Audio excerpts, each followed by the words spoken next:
আবিষ্কারের কোনো প্রয়োজন নেই। বিশ্বের বহু জায়গাতেই হাতি এবং মানুষ সহাবস্থান করছে, কখনো কোনো কনফ্লিক্ট হচ্ছে না। আমাদের হচ্ছে জায়গা কম থাকার কারণে এবং খাওয়া কম থাকার কারণে হাতির যেটুকুন জায়গা হাঁটার কথা দৈনন্দিন এবং যেটুকুন খাওয়া পাওয়ার কথা ওইটুকুন সে হাঁটতে পারে না, খেতে পারে না বলেই সে লোকালয়ে চলে আসে। লোকালয়ে আসার পরে তার জীবনটা কি খুব আনন্দের হয়? তা তো হয় না, তার জীবনটাও খুব কষ্টের হয়। এখন আমরা কি করলে হাতি আর লোকালয়ে আসবে না সেটা আমাদেরকে চিন্তা করতে হবে। আমি দায়িত্ব নেওয়ার পরে 2 সপ্তাহে 12টি হাতি মারা গেছে। এটা কোনো স্বাভাবিক ঘটনা। তার মানে এই সমস্যাটা বহুদিন যাবৎ অবহেলিত হতে হতে একদম চরমে পৌঁছে গেছে, যার ফলটা এখন আমরা দেখছি। এখন হাতিকে সৃষ্টির সেরা জীব বলা হয় নাই, মানুষকে বলা হয়েছে।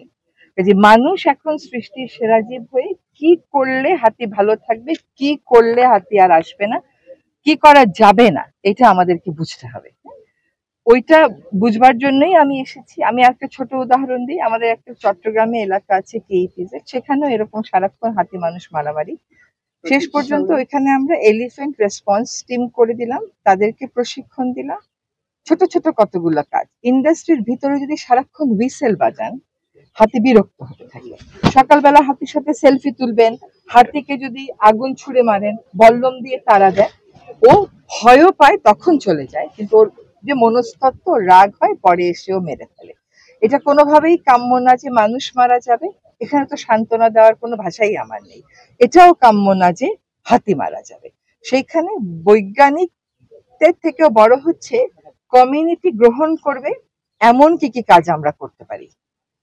বিজ্ঞানী দিয়ে এই সমস্যার খুব একটা সমাধান হবে না, এটা নতুন বিজ্ঞান আবিষ্কারের কিছু নাই।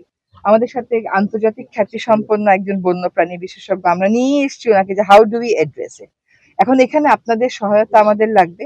এটা খালি বন বিভাগের দায়িত্ব না। অনেকেই মনে করে কি পরিবেশটা খালি পরিবেশ মন্ত্রণালয়ের দায়িত্ব।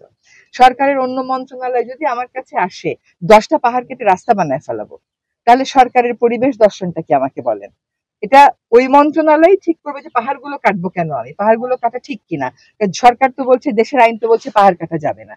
যেটা আমাদের সকলকেই ওন করতে হবে। আমরা একটা সমাধানের জন্য এসেছি, সেই সমাধানটা হাতিকেও বাঁচিয়ে রাখবে, মানুষকেও বাঁচিয়ে রাখবে, এরকম একটা সমাধানের দিকে আমাদের যেতে হবে। হাতিগুলোকে তো আমরা অন্য কোনো উপায়ে সরাতে পারবো না এখান থেকে। তাহলে আমরা সহাবস্থান কি করে করতে পারি, এটা এলাকাবাসীর কথা শুনবো। তাদের যে ক্ষতিপূরণের দাবিগুলো আছে, এগুলো পূরণ হতে কত সময় লাগে এটা বুঝবার চেষ্টা করব। কতগুলো ক্ষতির তো পূরণ হয় না। একটা হাতি মরে গেলেও তার ক্ষতিপূরণ নেই, মানুষ মরে গেলেও তার ক্ষতিপূরণ নেই। কাজে হাতি মানুষের সহাবস্থানটাই হচ্ছে সমস্যার সমাধান। সেটা আমরা কি করে করতে পারি, এলাকার লোকে কি মনে করে, সেটা শুনে গিয়ে আমরা আমাদের কার্য